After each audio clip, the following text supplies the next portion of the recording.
calculus surface index. Okay, CSI is calculus surface index. So for this one, you are evaluating here the presence or absence of calcular deposits. And most of the time for CSI or calculus surface index, we are using the 4 mandibular incisors. So namely your 3-1, 3-2, 4-1, and 4-2. So same as in your periodontal risk assessment, we are only assessing 4 surfaces here. So the 4 surfaces assessed here are your labial, lingual, and the proximal. So mesial and distal. So it has 4 scores, 0, 1, 2, 3. 0, 1, 2, 3. 0 is absence of calculus. Okay. 1 is presence of calculus. Okay. Less than 0.5 millimeter in thickness. While a score of 0, there's calculus not exceeding 1 millimeter in thickness. While for score 3, there's calculus exceeding 1 millimeter in thickness. So that's your CSI or your calculus surface index. Okay, let's now go to number 16. Okay, welcome. So number 16, the biological mechanism that unites epithelial cells to the tooth surface. It unites the epithelial cells to the tooth surface. Saan nagko-connect? Is it the sulcus, pregingival groove, pre-marginal groove, epithelial attachment? The answer is already in the question. It's letter D, epithelial attachment, or your junctional epithelium, where it meets with the tooth surface. Okay, junctional epithelium or your epithelial attachment. Okay, number 17. So an abnormal apical extension of the gingival crevice caused by migration of the epithelial attachment along the root caused by the disease. So apical extension of the gingival crevice caused by migration of the attachment along the root. So in other words, there is apical migration. Okay? Apical migration of the junctional epithelium or the epithelial attachment. So ano sabi natin earlier? If there's apical migration of the junctional epithelium, then there is a through pocket or your periodontal pocket. Pseudo pocket is just because of the increase in size due to swelling during inflammation of the gingiva or gingivitis. Okay. Number 18. The first clinical sign of gingivitis is, the earliest sign of gingivitis. Change in color, bleeding, change in contour, change in size. So the answer here is bleeding when probing. That's the earliest sign of inflammation or earliest sign of gingivitis. Okay. So again, we use our periodontal probe, 20 to 25 grams of force. Right. This is one of the parameters that you are checking. So in terms of the bleeding, we classify them whether they are pinpoint.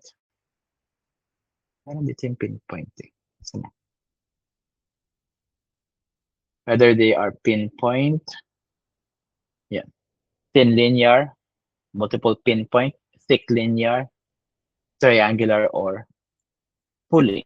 Okay, so we have here the papillary bleeding index. We classify pinpoint lang ba, linear, triangular, is it pulling? Okay, so that way you can assess somehow how inflamed the gingiva is. Okay, of course, if it's pulling, then that is severe gingivitis. Okay, So we have here moderate gingivitis. There's blunting of the papilla, but if it's already severe gingivitis, the interdental papilla are now bulbous. Okay. So in terms of the difference between your clinically healthy from inflamed gingiva, I'm sure you are already familiar with this. So for the interdental papilla of a clinically healthy, that is, what's the proper term? What's the correct term here? Will be pointed, diba? Then for inflamed, it will be blunted. What about the marginal gingiva? Healthy.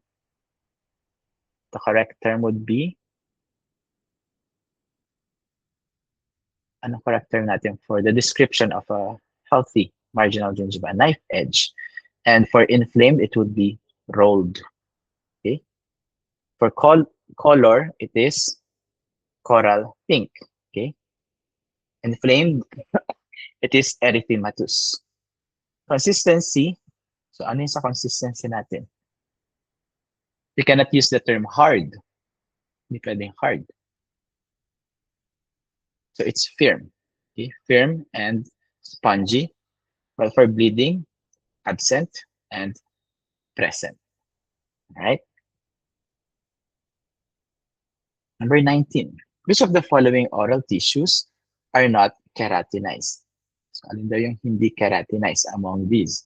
Is it the ventral surface of the tongue or the alveolar mucosa? None of the choices, all of the choices.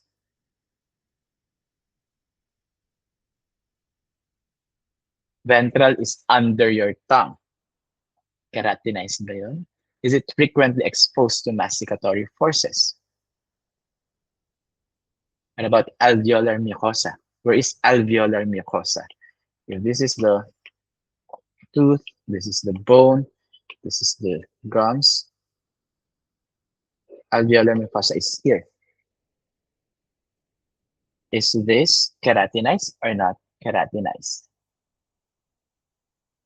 Vestibular area. Keratinized ba yun or not keratinized? So it's keratinized. It's non-keratinized. So the answer would be letter B, all of the above. Okay? All of the above. So we have a picture here. Ayan, look at the color. Keratinized, non-keratinized. Keratinized, keratinized, non-keratinized. So it is demarcated by this area here. That's your mucogingival junction.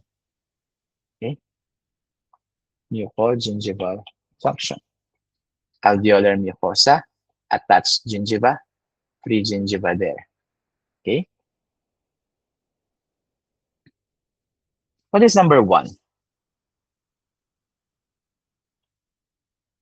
What is number 1?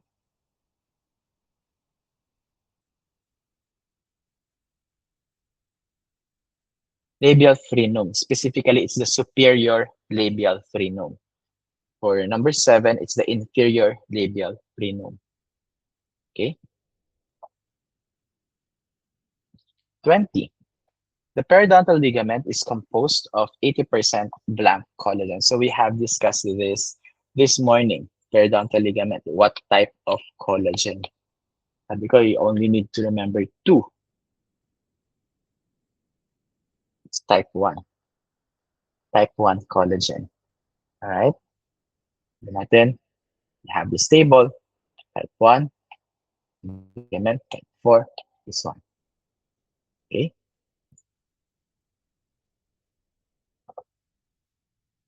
21. From which of the following is the periodontal ligament derived? Saan na derived si periodontal ligament? Dental sac, enamel organ, dental papilla, epithelial root sheath.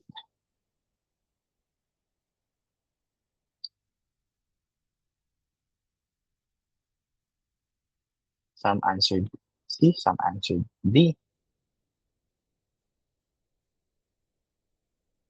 Do you think?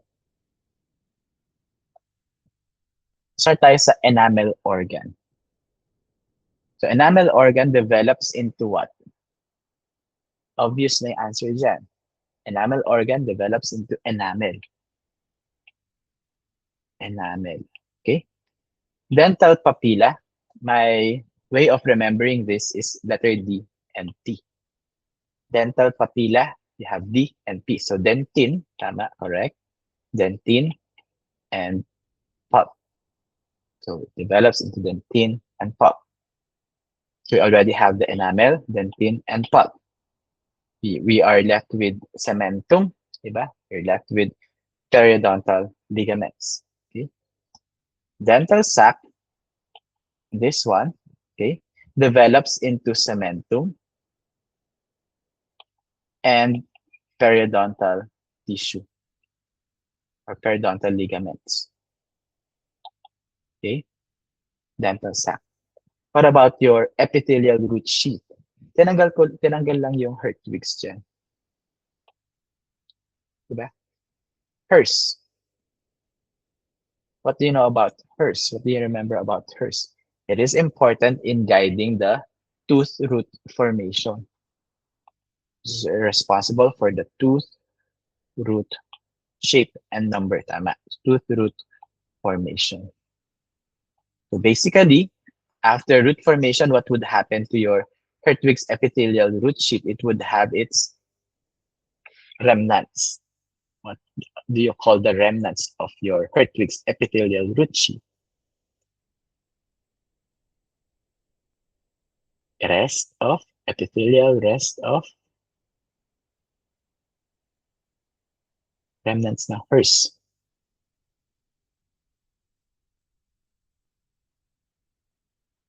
Epithelial rest of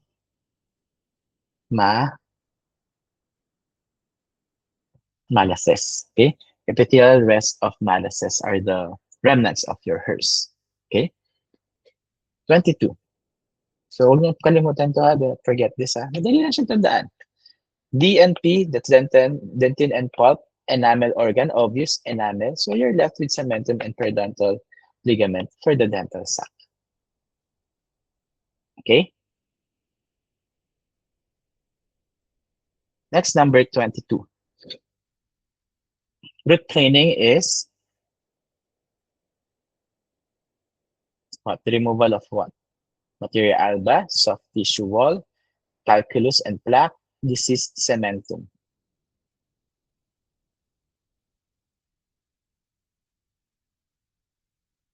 Root planing. When you say root planing, you are trying to achieve a glass-like finish of the cementum. So will you be able to achieve a glass-like finish of the cementum if you just remove the calculus and plaque? But you are literally scraping the root surface here. Ano yun? Sinigang ba yun? May sinigang. Ay, hindi. Ano ba yun? May nasa ulo ni Castor. Nakita ko okra sa ulo mo. Okay. Kala may sinigang dyan. Anyway, baka siling nyo yun. May halahalaman. So, gutom na ako, di pa ako nagla-lunch. So we have here. So if you just remove the calculus and plaque, of course, you will not be able to achieve a smooth and glass-like finish. You need to remove the diseased cementum together with the other root deposits. When you say root deposits, the name plaque and calculus. So it's not just removal of the calculus and plaque, but removal also of the diseased cementum. Okay, so the answer here would be letter D. Removal of the diseased cementum along with other deposits. Number 23. The common microorganisms, wait lang. I forgot to discuss something here. Look at letter B. Look at letter B. Removal of soft tissue wall of the periodontal pocket. So if this is the tooth, let me exaggerate the drawing ha. Ito yung gingiva mo. Kasi removal of the soft tissue wall of the periodontal pocket. You are removing this part down. You're removing that part. What do you call the procedure wherein you are removing that part? of the gingiva. You're not just achieving a smooth and glass-like finish. Instead, you are also removing this part of the gingiva. We call that gingival curettage. Gingival curettage. Okay. So before, they believe that if a patient has periodontitis, you also need to perform gingival curettage for the site to heal. But nowadays, we don't believe that anymore. Okay? Even if you don't perform gingival curettage, the area would heal as long as you're able to remove the deposits and you're able to achieve a smooth and glass-like finish of the cementum. So we're not performing gingival curettage anymore. Okay? This is different from removal of granulation tissue. Iba yun, ha? So that is your gingival curettage. 23. The common microorganisms in deep pockets are common microorganisms in deep pockets.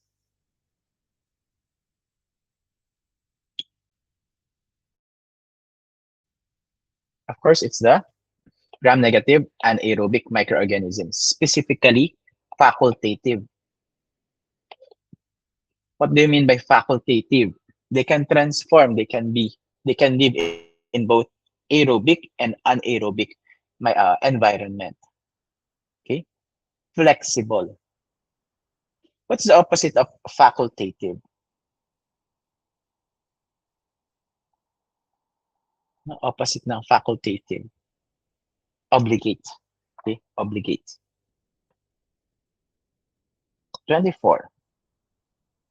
Through and through destruction of the periodontal tissue in the furcation area of a mandibular molar. So you inserted your neighbor's furcation probe through and through. Nagpass from buccal up to the lingual. How would you classify that one? Class 2, class 3, class 1, class 4.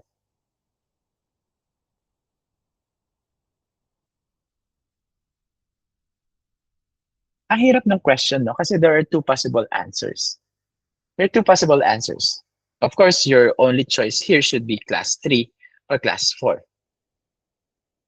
If your choice is class 1, may problem tayo doon. Do not take the board exam yet. Kung yun gano'n kayo mahula, ha?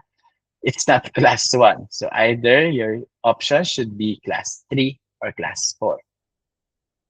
It would depend kasi on which classification you're using. Okay? If you're using the Glickman's classification or if you're using the Hamp and Nyman classification. Hamp and Nyman classification only has 3 classification: degree 1, degree 2, and degree 3, or class 1, class 2, class 3. Your Glickman's classification has 4. Okay? You have your class 1, class 2, class 3, class 4. Natin. Hamp and Nyman. Itong isa, Glickman. Sabi natin, 1, 2, 3. 1, 2, 3, 4. So for Hamp and Nyman, when you say class 3, that is through and through. Through and through. Okay? For Glickman, class 3 and class 4 are both through and through. Okay? Later, I'll tell you the difference between 3 and 4. Okay? For this one, I answered class 3.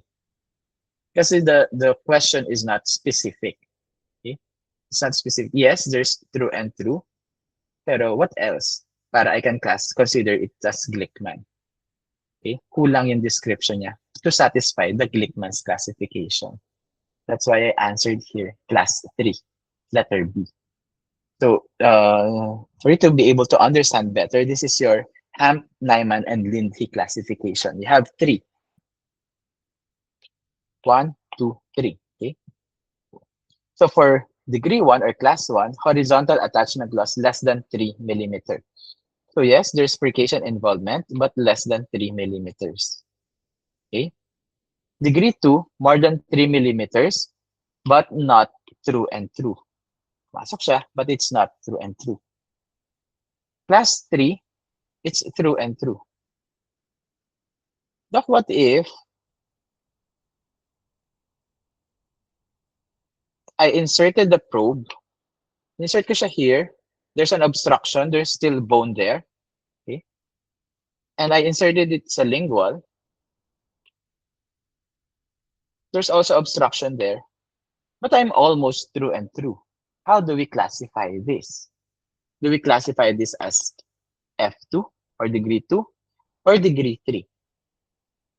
So if this is the case, this is already classified as through and through, degree 3. So this is already through and through. Okay? So let's discuss now your Glickman. Why am I telling you that incomplete? See Glickman. Okay. By the way, before I forget, class 2 here, okay, is also sometimes described as cul-de-sac. Do you know what cul-de-sac means? Ano yung cul-de-sac?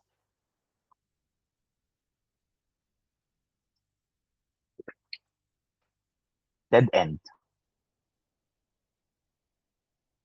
Dead end. Yung meaning of cul-de-sac. So pag nagda-drive, ay, may cul-de-sac. O, diba? Social na kayo pakinggan nun. Ay, it's cul-de-sac here. Dead end. Okay? So like here, look, I can't go through. I can pass through. Cul-de-sac. Okay? So let's discuss Glickman. Glickman's classification. So for Glickman's classification, you have 4 classifications. Class 1, Class 2, Class 3, Class 4. For Class 1, okay, curvature of the concavity between the roots can be detected with the probe tip, but it cannot enter the space. Yes, you can see the furcation area, but you cannot enter using your neighbor's furcation probe. Okay. Next is your Class 2. Class 2 is also cul-de-sac. Dead end. So almost through and through, but no, there's an obstruction there. Okay. For Class 3 and Class 4, look here, through and through.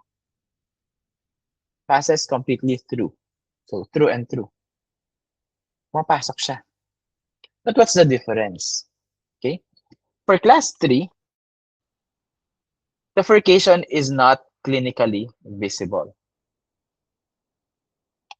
This is the tooth. Okay. Paan natin yung ano. This is the tooth. Okay. There's bone loss.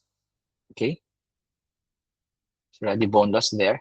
However, it is still covered by the gingiva. Tatakpan siya ng gingiva. But for Class 4, okay, it is clinically visible. So the gingiva is somewhere here. You can clearly see the furcation. It's not being covered by the gingiva. So that's the difference between Class 3 and Class 4. Both are through and through, but the one is clinically visible. The other one is not clinically visible. That's why earlier in this question, I'm telling you na it's not complete. It did not mention whether or not the furcation is visible or not. That's why I used here the classification by Hamp, Nyman, and Lindy. Okay? Any questions? So for this one, we are assessing the horizontal component, horizontal bone loss here. We also need to classify the vertical component, wherein earlier I mentioned to you Tarnow and Fletcher. So Tarnow and Fletcher has this classification for furcation, wherein you are now assessing where the bone level is. Is it here? So that's grade B. Is it here? Grade A. Here, grade C. Vertical component. All right? 55.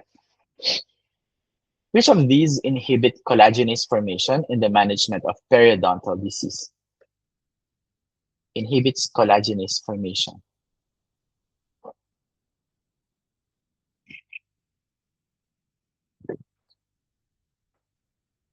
The answer is letter D, minocycline. That's tetracycline kasi, di ba?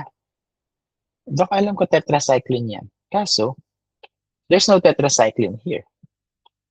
So we have the suffix cycline, that's cycline. So this is your tetracycline. Okay.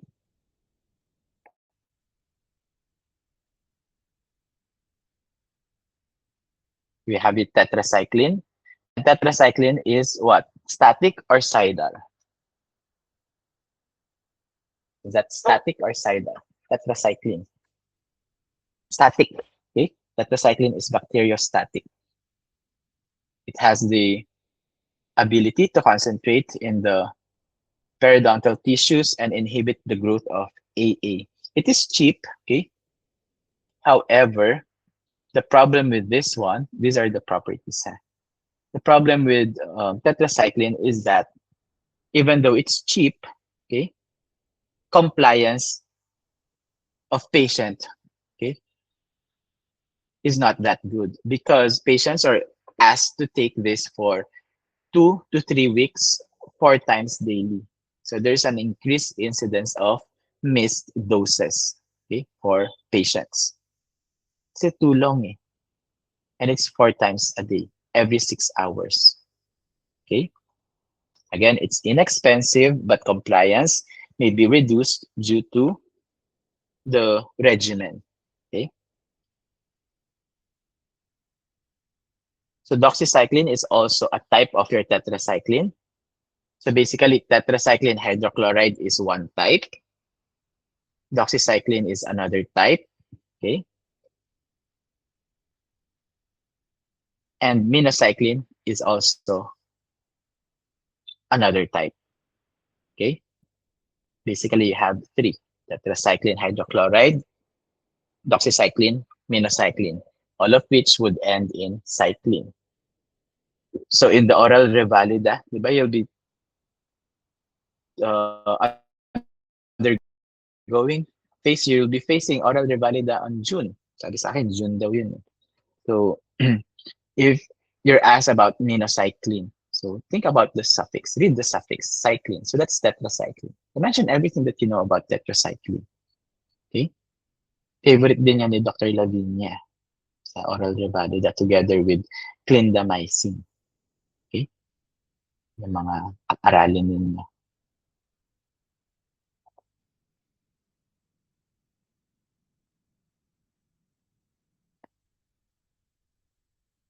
Next. Ito na. Ito na lumipat. 26. In this index, the plaque is not stained. It is visualized by air. Ay, but may answer na. Oh, may answer na. So, plaque index. Okay? The answer here is plaque index. We have been discussing this earlier. Okay? Daming beses natin na-repeat yung question na to.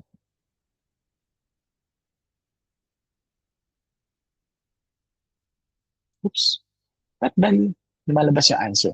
So, localized aggressive periodontitis is confined in incisors and canine, premolars, first molar and incisor, molar area. So, this one is very easy. Okay?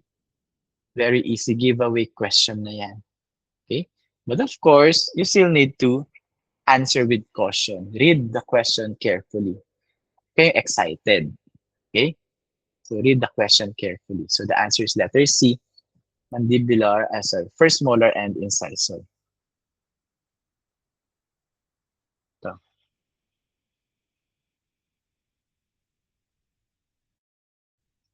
wait lang ha. Saan?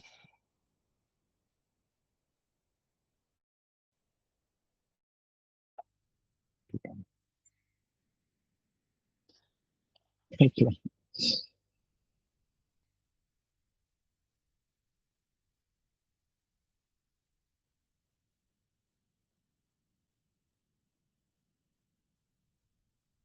Wait lang ha. Chika. Tatanong yung assistant ko kung may pumasok daw na ganitong amount. Hanapin ko na lang daw kung saan. So, hahanapin ko pa kung saan bangko pumasok yung sales na yun. Wait lang ha.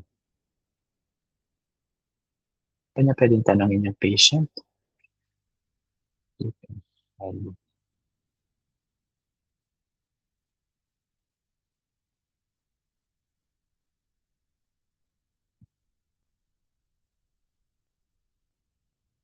Okay. The answer here is first molars and incisor. Local, localized aggressive. So up to how many teeth for you to be able to classify or consider that the disease is localized? Up to two teeth, aside for the incisors and first molar. Okay, we have discussed this already. So way back 1989, okay, but this one kasi is 1999. So way back 1989, we don't have aggressive and chronic periodontitis. So what do they call aggressive periodontitis back then? They would call it early onset perio, pre-pubertal perio, juvenile periodontitis. These are the equivalent of aggressive periodontitis way back 1989. Okay? So bakit ganon? Kasi 1989, they still believe that periodontitis is age dependent. Sabi na, okay, if the patient is young, juvenile. If the patient is an adult, adult perio. Okay?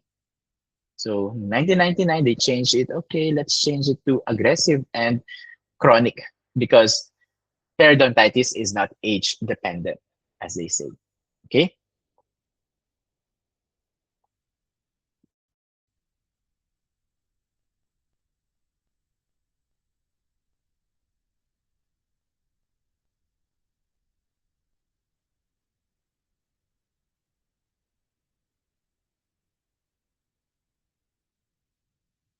#28. Which of the following factors is most critical in determining whether or not to extract a tooth involved with periodontal disease? So what would be your deciding factor to extract a tooth? Mobility, the depth of the pocket, amount of attachment, relationship to adjacent teeth.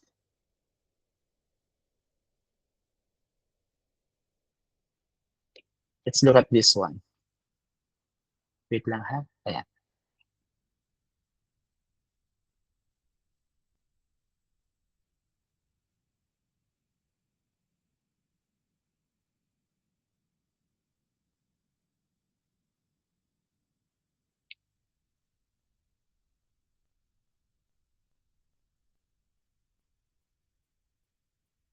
So both has the same attachment loss. Okay. Which one do you think is indicated for extraction? One or two?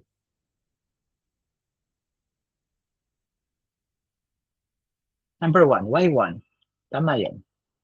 Why one? Why would you extract one? Why would you retain two?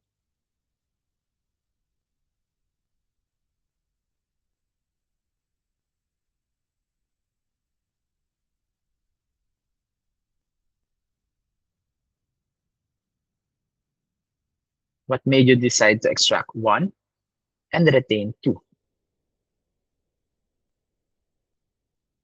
What about the root ayan, surface area that is embedded sa bone? So what's the effect if the tooth is like this as compared to this one? Why do you think this is for extraction? This one is not. Ano status nila? Mobility. Tama. Very good. In terms of mobility, so basically, you decided which one to extract based on how mobile the tooth is.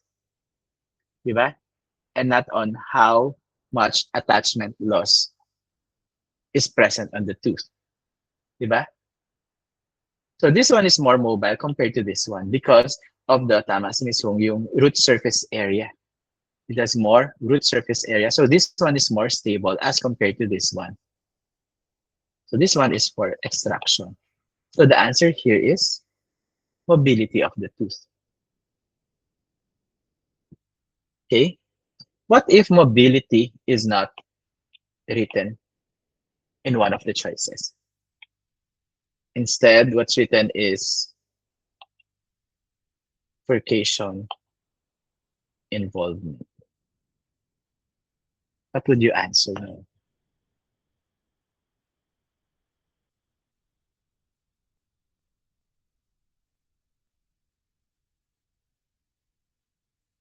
Letter A pa rin. Percation involvement. Because a tooth that has percation involvement has a poor prognosis. It has a poor prognosis. Okay?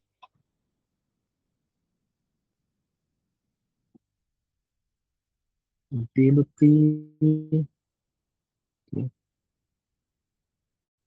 You already know that. Causes of mobility. Okay.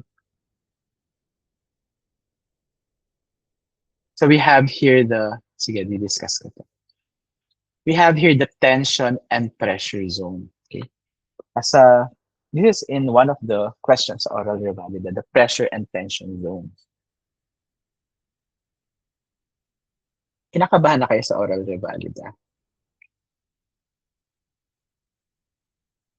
Bait naman kami sa oral revalida. Pinapapili ko nga yung student eh, pag hindi niya, if the student doesn't know the answer to the question, I ask the student, sige, what did you review? On what topic in your review? Last time, I asked one student, say, okay, what topic did you review sa rent? Kasi she cannot answer the difference between deterministic and stochastic effect. She doesn't know. So, sige, say, oh, tell me which topic did you review on rent? Sabi niya, oh, ano po, I reviewed on processing. Sabi niya. So I asked for the hardener in the developer and hardener in the fixer. Hindi rin niya alam. So, oh sige, what topic? Ang dami ng topic, ang dami ko ng question, hindi siya nakasagot. Okay? So if you tell us a topic, make sure you'll be able to answer, ha? So I'm giving options naman.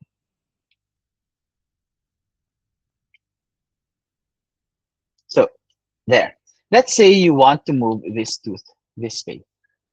Okay? Want to tip the tooth. So what would happen now? You would have pressure zone here, pressure zone here. Diba? This area would have tension zone, tension zone, tension, tension, pressure, pressure. So as you tip the tooth, there's constant pressure being applied on this part of the bone and constant pressure being applied here. What would happen to the bone? Sa pressure zone. Will there be bone deposition or bone resorption?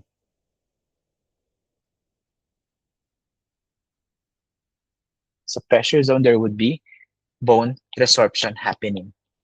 Here, in tension zone, there would be stretching. Nasa stretch. So here in tension zone is where the bone deposition happens. That is in tipping motion, tipping movement. What about in bodily movement? You want to move the tooth bodily. Okay, ganun, lahat. It's not just tipping, okay, bodily movement. So where is the pressure zone now?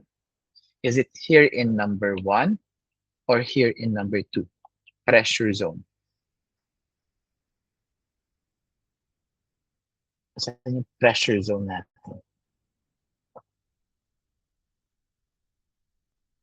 Saan? You're pushing the tooth in this direction. So where is the pressure zone? So pressure zone is here. Tama, dito. That's the pressure zone. Okay. And this part here would be the tension zone. So meaning to say, this part here would resorb, this part here would deposit bone, bone deposition. Okay? But in terms of occlusal trauma, okay? In occlusal trauma kasi, pressure, there's no distinct pressure and tension zone. Okay? comes from all direction. So what happens now? There's now what we call jiggling trauma or occlusal traumatism. Okay, jiggling forces or jiggling trauma. Okay, so what would happen now? The bone would resorb in this way. There's what we call funneling. Walang distinct pressure and tension zone. So there's bone resorption on both sides. Okay, funneling. All right. Number 29.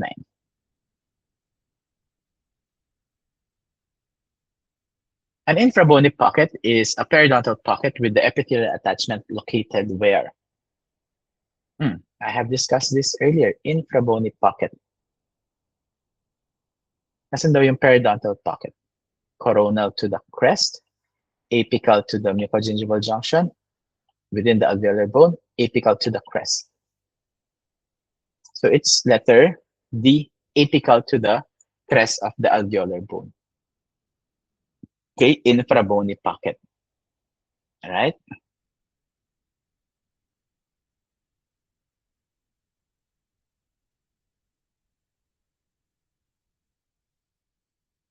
Here, infrabony, suprabony pocket.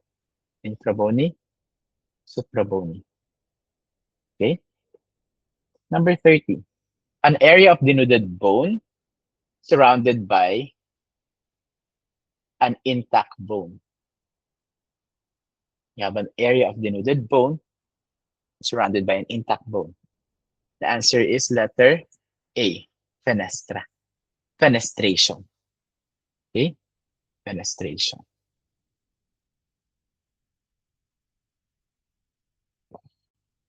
'31. Pocket where the bottom is coronal to the underlying alveolar bone. Having a time, imagine this. Drawing niyo muna. So the pocket is at the bottom. So the answer would be letter C, correct. Okay? Suprabony. Okay?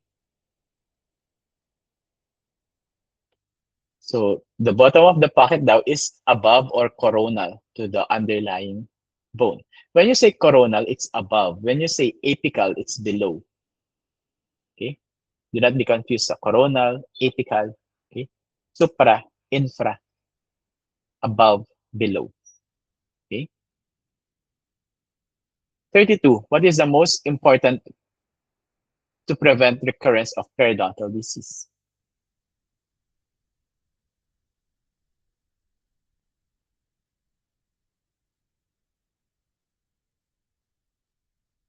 Most important.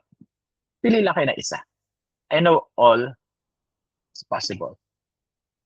Pero which one do you think is the best answer?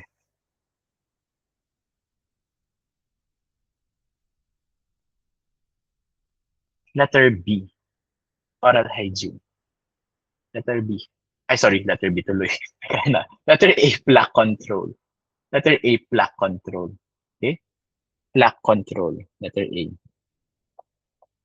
Need to constantly disrupt the plaque to prevent it from plaque maturation. Okay? 33. KMN leukocytes migrate through the blood vessel wall in the early stage of inflammation by means of diapedesis, chemotaxis, rhexis, phagocytosis. It's letter A, diapedesis. Okay? You still remember which one is responsible so that the neutrophils are able to pavement para makalabas sila sa blood vessel. Which one is responsible?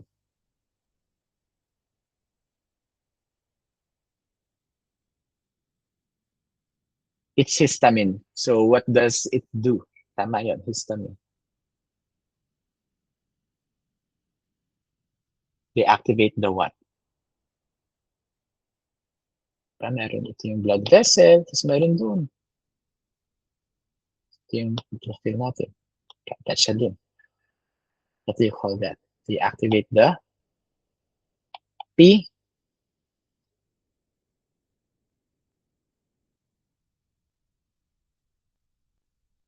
P P-selectin. Very good. P-selectin. All right. What is rhexis? When you say rhexis, it's the rupture of organ or blood vessel. Rhexis. So phagocytosis, engulfing, diba? Na-engulf. Chemotaxis, movement of an organism in response to chemical stimulus. That's your chemotaxis. Okay. 34. Desquamation of the gingiva with ulceration of the lamina propria. Desquamation ng gingiva.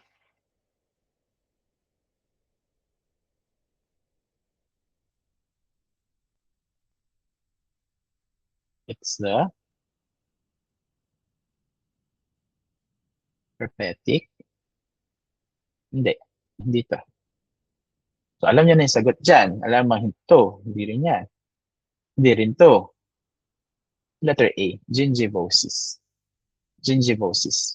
Okay? There's desquamation of the gingiva. Ay, nabalatan na siya. Okay? And it's very painful for the patient. And last number, which of the following oral bacteria have been implicated as periodontal pathogens? Saan dyan yung familiar kayo?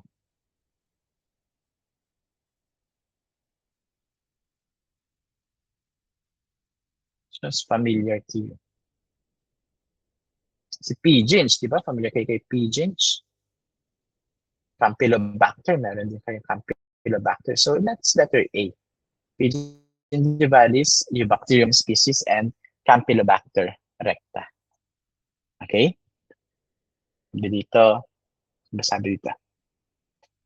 Nothing is impossible, sabi niya. The word itself says, I am possible. So, just a piece of advice, if you're reviewing, if you're preparing for something, give it your all, diba?